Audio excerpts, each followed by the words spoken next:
Juste quelques mots pour vous souhaiter la bienvenue à cette matinée studieuse et très juridique. Vous avez raison de prêter attention à ce dossier parce qu'il sera très impactant dans l'organisation et dans l'organisation de nos entreprises. Vous savez que ce dossier, c'est l'intention d'afficher les ingrédients date de 2015.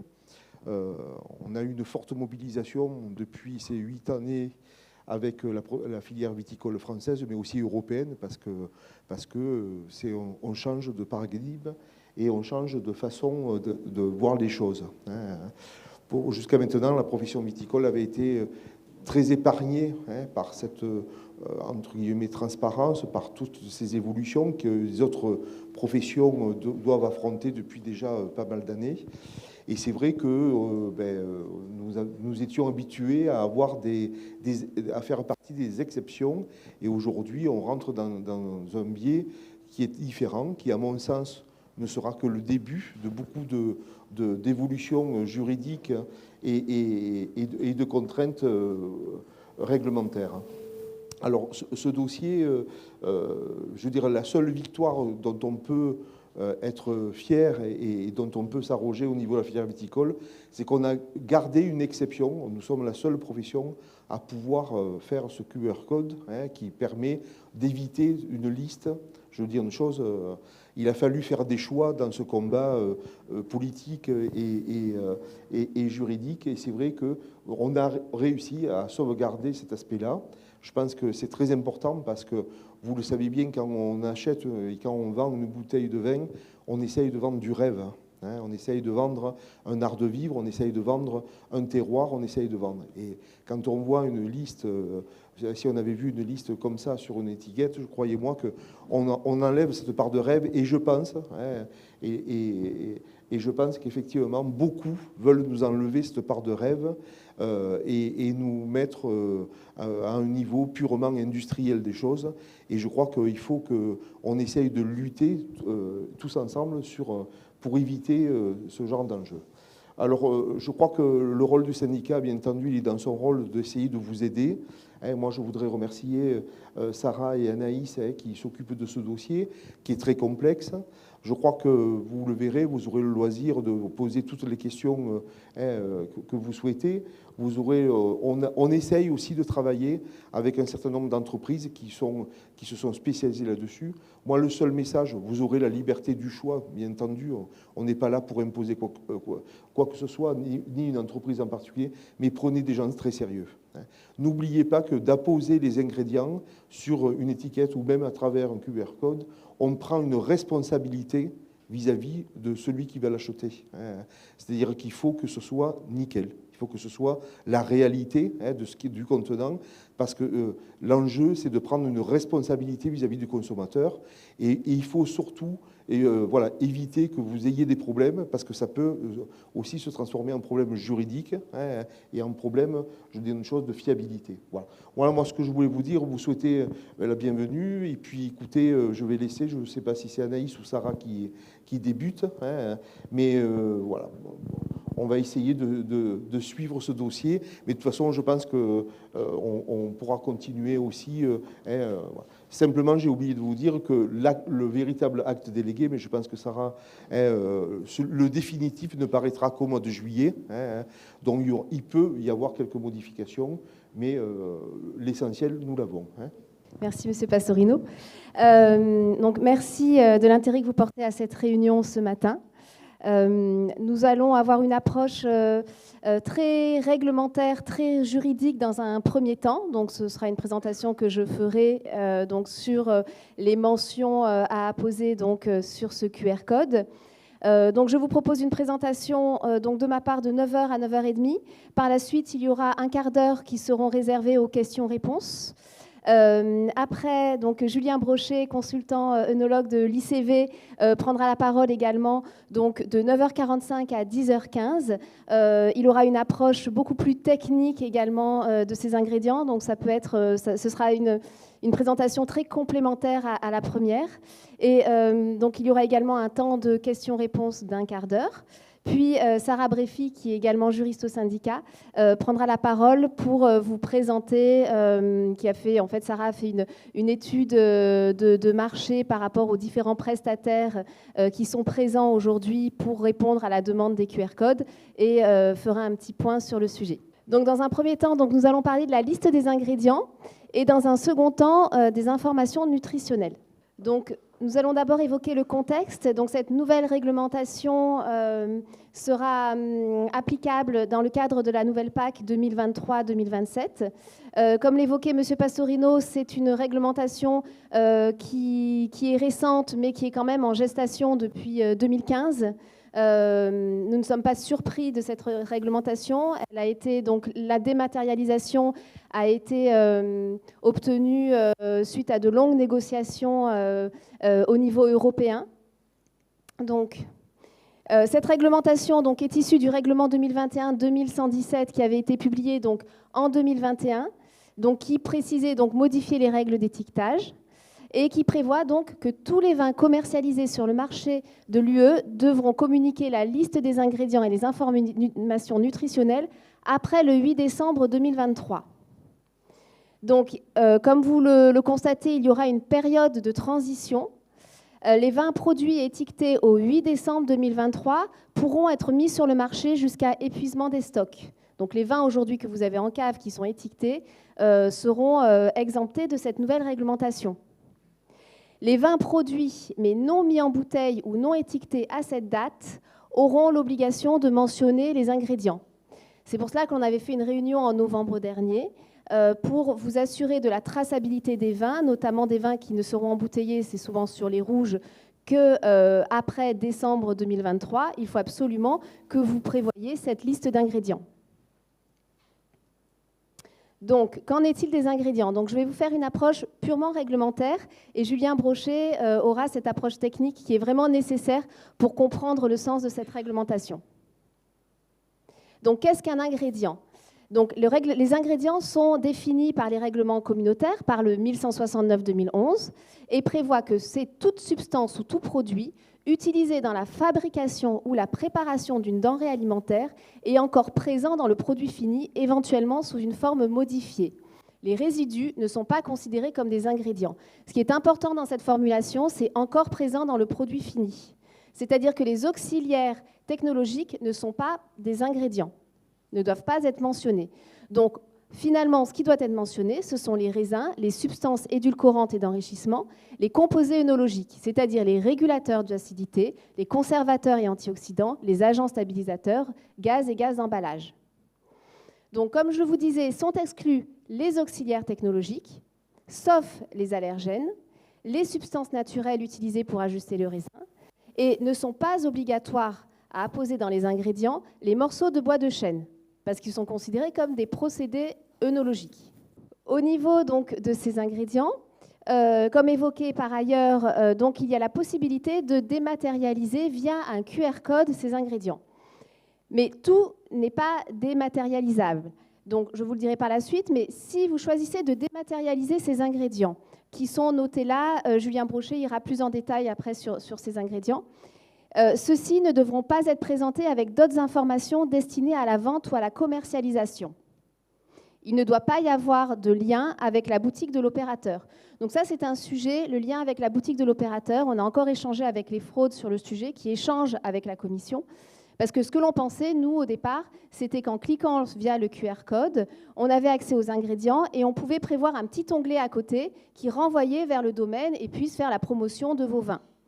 Donc ça, c'est un sujet, pas de lien vers la boutique de l'opérateur, c'est prévu dans le projet de règlement délégué, mais il faut voir comment ça va être interprété. Donc on n'a pas encore tout à fait la réponse sur le sujet, s'il y aura possibilité de prévoir un double clic pour aller sur le domaine par la suite. Et bien entendu, aucune donnée d'utilisateur ne devra être collectée ni faire l'objet d'un suivi. Donc ça, ce sont des éléments qui, finalement, ne bougent pas de l'ancien projet de règlement délégué. Vous pouvez toutefois choisir que la liste d'ingrédients soit présente sur l'étiquette papier. Donc, la mention contient des sulfites pourra être omise, pour le coup, mais cet allergène devra apparaître de façon apparente au sein de la liste des ingrédients. Donc, taille de caractère ou police différente, mention en gras. C'est-à-dire que si vous dématérialisez de toute façon les ingrédients, la mention contient des sulfites devra totalement apparaître sur l'étiquette papier, au titre des mentions obligatoires, puisque vos mentions obligatoires aujourd'hui qui sont sur vos étiquettes ne sont pas dématérialisables. Vous devez les mentionner, voilà, c'est obligatoire. Donc sur les modalités étiquetage, en cas d'exportation des vins, la liste des ingrédients devra être traduite dans une langue compréhensible par le consommateur. Donc, on avait évoqué dans l'ancienne réunion qu'il fallait que les ingrédients soient mentionnés dans la langue du pays de destination pour que le consommateur qui scanne le QR code ait accès aux ingrédients dans sa langue.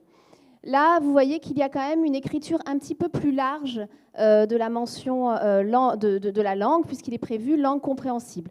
Nous avons posé la question en fait aux FROS sur l'interprétation de cette mention, leur indiquant est-ce que l'anglais c'est une langue compréhensible. Aujourd'hui, la réponse est assez modérée. On n'a pas de réponse officielle. En France, avec la loi Toubon, de toute façon, les ingrédients devront être mentionnés en français.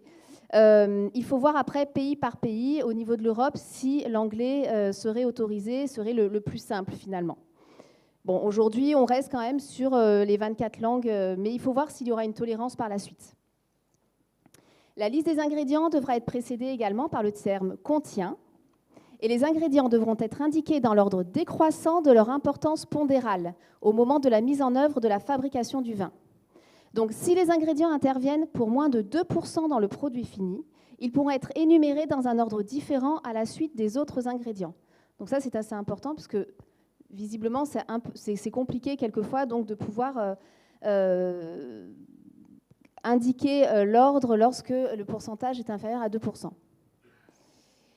La liste des ingrédients sera précédée de la mention « ingrédient » ou « mention comportant ce terme ». S'il y a une dématérialisation, le consommateur doit pouvoir comprendre que le QR code renvoie à ces informations.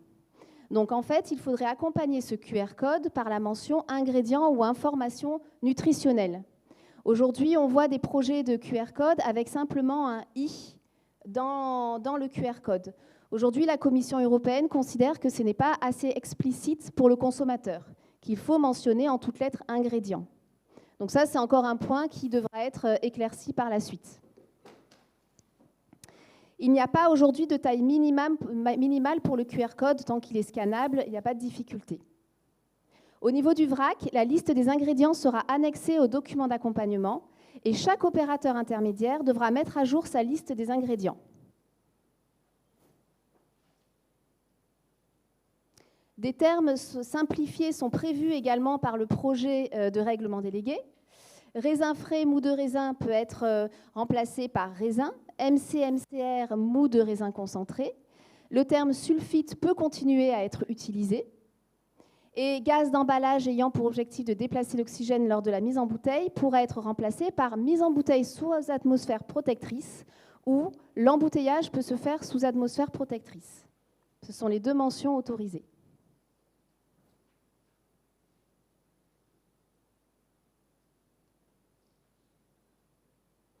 Concernant les additifs substituables entre eux, les additifs sont précisés dans un règlement également communautaire 2019-934.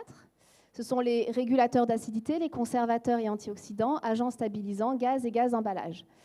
Donc, la version du projet de règlement que l'on avait présenté en novembre dernier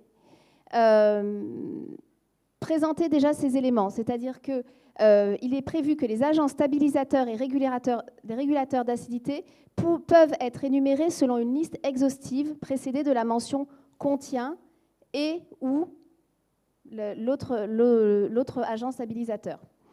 Au moins l'un des additifs cités doit être présent dans le vin lorsque vous mentionnez « contient » et ou. Aujourd'hui, la France demande une formulation beaucoup plus souple qui est de peut contenir et ou. C'est-à-dire qu'en fait, oui, le premier projet de règlement délégué prévoyait peut contenir. Aujourd'hui, le nouveau projet prévoit contient et ou, mais on demande en fait à ce qu'il y ait l'ancienne version qui revienne pour permettre plus de souplesse.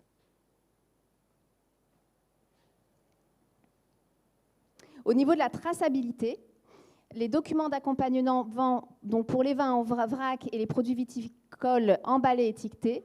Donc la liste des ingrédients et la déclaration nutritionnelle en tant que mention obligatoire seront partie intégrante de la description du produit. Et il y a une modification du document unique pour l'importation des produits, puisque les documents V1 et V2 devront comporter la liste de ces ingrédients.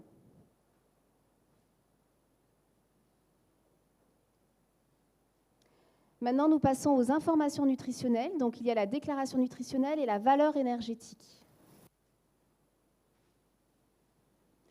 Alors, au niveau de la dématérialisation, nous partons sur le même principe que sur les ingrédients. Sauf que, du coup, pour la valeur énergétique, celle-ci n'est pas dématérialisable. Il faudra qu'elle soit, dans tous les cas, indiquée sur l'étiquette et apparaître sur l'étiquette avec le symbole E. Donc, vous avez un exemple. Et il y a la déclaration nutritionnelle, par contre, qui est tout à fait possible. Et nous partons sur le même principe de la dématérialisation, c'est-à-dire que les éléments ne devront pas être présentés avec d'autres informations destinées à la vente ou à la commercialisation. Et aucune donnée d'utilisateur ne devra être collectée ni faire l'objet d'un suivi. Donc là, vous avez un tableau de coefficient de conversion pour le calcul de la valeur énergétique. Julien ira plus en détail également sur ce sujet.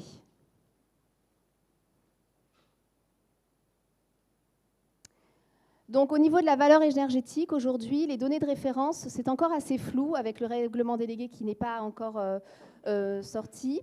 On va se poser la question de savoir si on part sur la base de l'analyse de la denrée par le fabricant, sur la base de calcul à partir de valeurs moyennes des ingrédients, ou soit à partir des données établies et acceptées.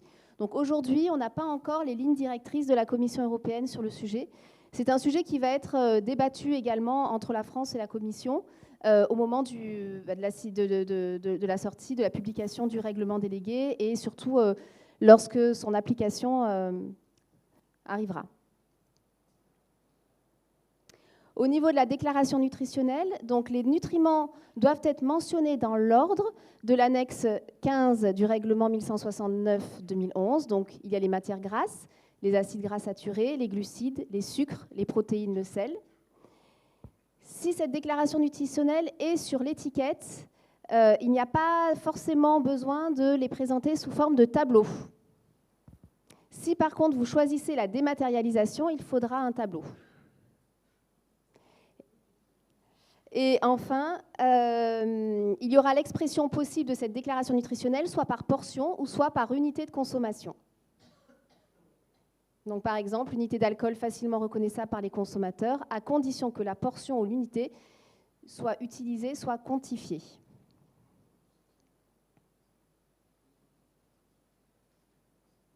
Donc, au niveau du calendrier, donc là, ce sont tous les éléments qui ressortent donc, du projet de règlement délégué qui devait être publié au mois de mars initialement. C'est pour ça qu'on avait prévu une réunion au mois d'avril pour avoir tous les éléments en notre possession. Finalement, aujourd'hui, nous savons que le règlement devrait être publié au mois de juillet. On ne peut pas s'engager pour la commission, mais nous espérons. L'idée aujourd'hui, c'est que l'on fasse remonter du vignoble toutes les questions, par la filière, toutes les questions par rapport à la mise en place de cette nouvelle réglementation. Toutes les questions seront centralisées auprès de la DGCCRF nationale. Puis des questions seront adressées par les États membres à la Commission. Et en juillet 2023, le règlement délégué devrait être publié. Puis par la suite, donc l'application est au 8 décembre 2023, il y aura des lignes directrices qui seront données par la Commission suite à l'application. Voilà, je vous remercie de votre attention. Je ne sais pas si vous avez des questions pour l'instant ou si vous souhaitez les réserver après la deuxième présentation. Oui. Bonjour. Alors, attendez, je vais vous donner le micro. Ok. Bonjour. Du coup, j'ai une question. J'ai bien noté que pour le vrac, il y avait la liste des ingrédients qui serait incluse. Mais par exemple, dans le cadre d'un vin récoltant qui part chez un opérateur, par exemple, pour être transformé en vin effervescent, où lui va peut-être rajouter des ingrédients, est-ce qu'il a aussi cette obligation de nous fournir la liste des ingrédients? Qui est garant des ingrédients entre le vin qui a été créé chez nous et puis lui, ce qu'il va faire? Voilà, c'est un peu flou.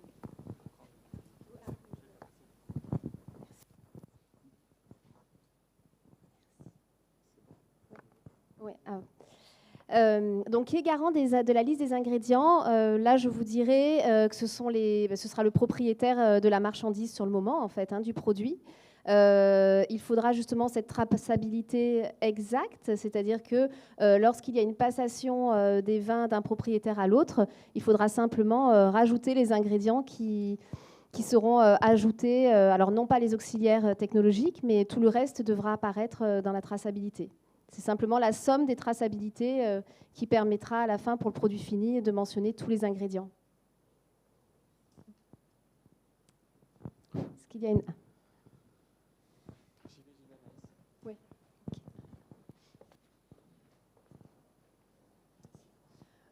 On doit mentionner sur l'étiquette la valeur énergétique, le E 2 points. Est-ce qu'il y a une taille légale qui a été définie en millimètres? Alors aujourd'hui, il n'y a pas de taille légale. Après, je pense qu'il faut que ce soit clairement lisible, visible, compréhensible, détaché du fond. En fait, ce sont les mêmes règles que pour l'étiquetage des mentions obligatoires. Voilà, il faudra rester quand même sur du lisible, du raisonnable. Moi, j'avais juste une question par rapport à... tu as dit tout à l'heure que le QR code, donc on pouvait flasher le QR code, il faut qu'on tombe sur la liste des ingrédients. Mais je pensais qu'on pouvait avoir d'autres onglets pour justement parler du domaine ou décrire le domaine. Et ça, c'est possible ou pas finalement? Alors c'est la grosse question, c'est-à-dire que la dernière rédaction du règlement délégué prévoit à une mention qui laisse place au doute.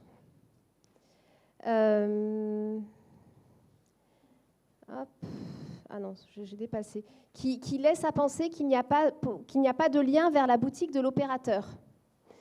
Donc on pourrait penser justement que l'on ne peut pas cliquer sur le site du domaine viticole. Mais ça va être en discussion. C'est un sujet qui a été remonté par la France auprès de la Commission. Donc on espère que ce sera possible à terme quand même. Même pourquoi pas développer un terme de garantie si vous souhaitez sécuriser vos vins contre la contrefaçon.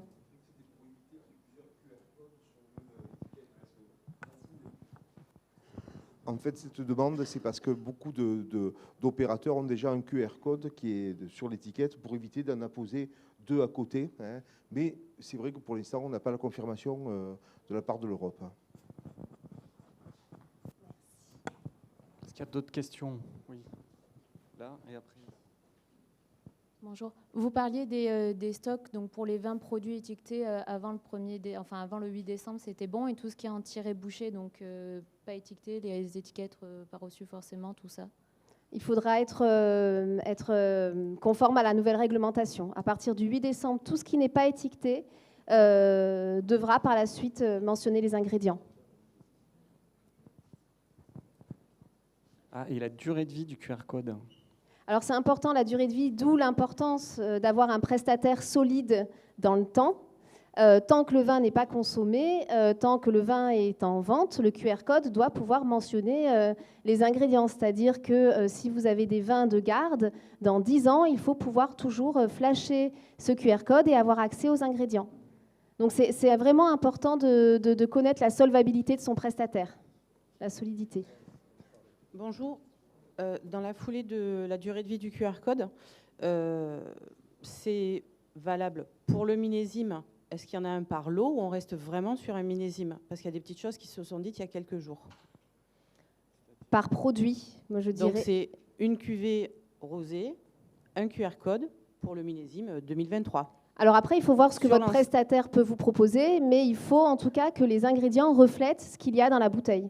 Donc je ne sais pas s'il y a une possibilité technique qu'un QR code puisse proposer plusieurs listes d'ingrédients, mais en tout cas, il faut que lorsqu'on scanne la bouteille, vous accédiez directement à la liste des ingrédients du vin en question.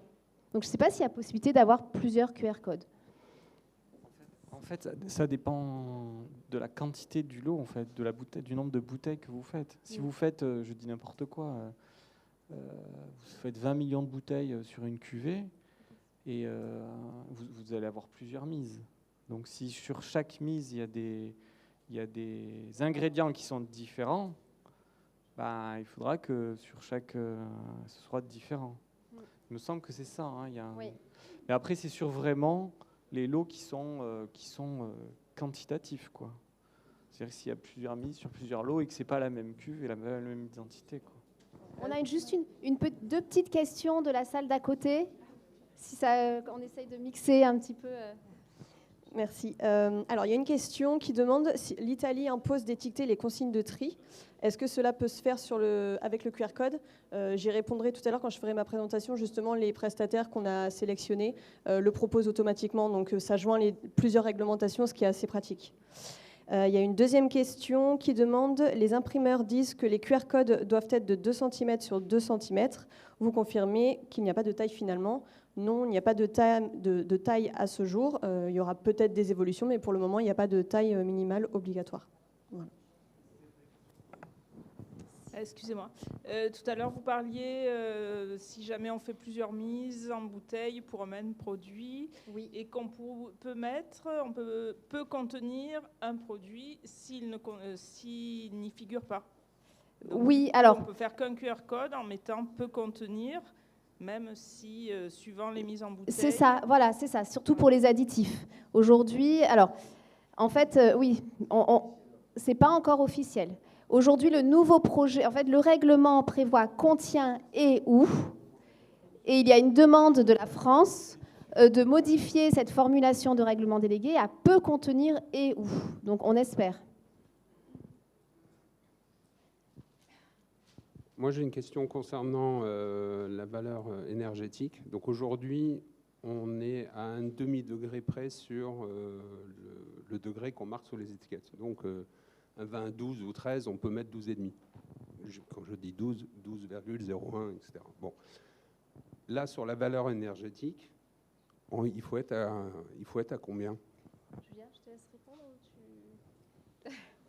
Parce que là, vous avez un chiffre qui est bien précis. Et j'imagine que l'alcool joue beaucoup là-dessus. Donc, oui. Entre un vin à 12,1 et un vin à 12,7, la valeur énergétique, elle sera pas la même. Et là, c'est marqué sur les contre-étiquettes. Donc là, bon, le QR code, à mon avis, c'est pas hyper compliqué. Mais ça, par contre, ça risque d'être hyper compliqué. Hein. Alors, il faudra voir justement aujourd'hui. On ne sait pas sur quelle base, quelles seront les données de référence. C'est encore un questionnement. On a échangé avec les fraudes sur le sujet. On attend les lignes directrices. Mais Julien ira un peu plus loin sur cette question-là, dans sa présentation. Oui, bonjour. Moi, c'est par rapport à la liste des ingrédients concernés. En fait, on parle de résidus. En fait, je voudrais savoir à partir de quelle valeur on peut considérer un ingrédient comme résidu. Alors, on va y venir. Si vous voulez, si vous avez des questions un peu plus techniques, moi, je vous propose qu'on donne la parole à Julien Brochet. Alors, oui. Oui, ma question est, tout à l'heure, vous parliez de la référence France pour un sujet bien précis qui était, je ne sais plus lequel. Oui, vous disiez, oui, peut pour contenir. la France, peut-être que, sauf que un produit qui va peut-être être consommé dans plusieurs pays et vendu dans plusieurs pays, est-ce qu'il va y avoir un lissage mondial ou est-ce que chaque pays va avoir sa... Alors, ce n'était pas concernant la France. En fait, chaque pays de l'Europe va faire remonter des questions à la Commission pour qu'il y ait un arbitrage général pour toute la réglementation générale pour tous les pays européens. Donc là, quand je mettais peut contenir, justement, c'est la France. Ça, c'est une remontée, c'est une demande de la France auprès de la Commission. Oui, mais si jamais la Commission française accepte que la France utilise cette mention-là, ce sera pour tout le monde. Elle ne sera peut-être pas valable pour les autres pays. On fait remonter à la Commission. D'accord, ok. Et, voilà. Et pour les États-Unis et le Canada Alors ça, c'est une contrainte purement européenne. Mais tout produit qui part du sol européen vers un pays d'exportation devra quand même respecter la réglementation européenne. Mais après, aux États-Unis, vous n'avez pas cette contrainte-là. Mais au Canada, oui. Ils demandent au Canada. Ils demandent ? Bon, alors après, c'est une autre réglementation. Voilà, ça n'a rien à voir avec la PAC. Pour le coup, ils ont leur réglementation propre.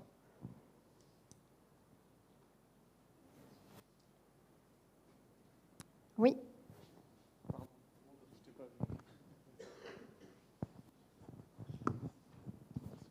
Alors, une petite question un peu bête peut-être. On parle des vins en vrac et des vins étiquetés. Mais qu'en est-il du coup pour les QB en 3, 5, 10? Est-ce qu'il faudra faire la même chose? Est-ce qu'il faudra poser un QR code ou pas? Ou ça Oui. Ah voilà, c'est également pareil pour Tous les vins. D'accord, merci.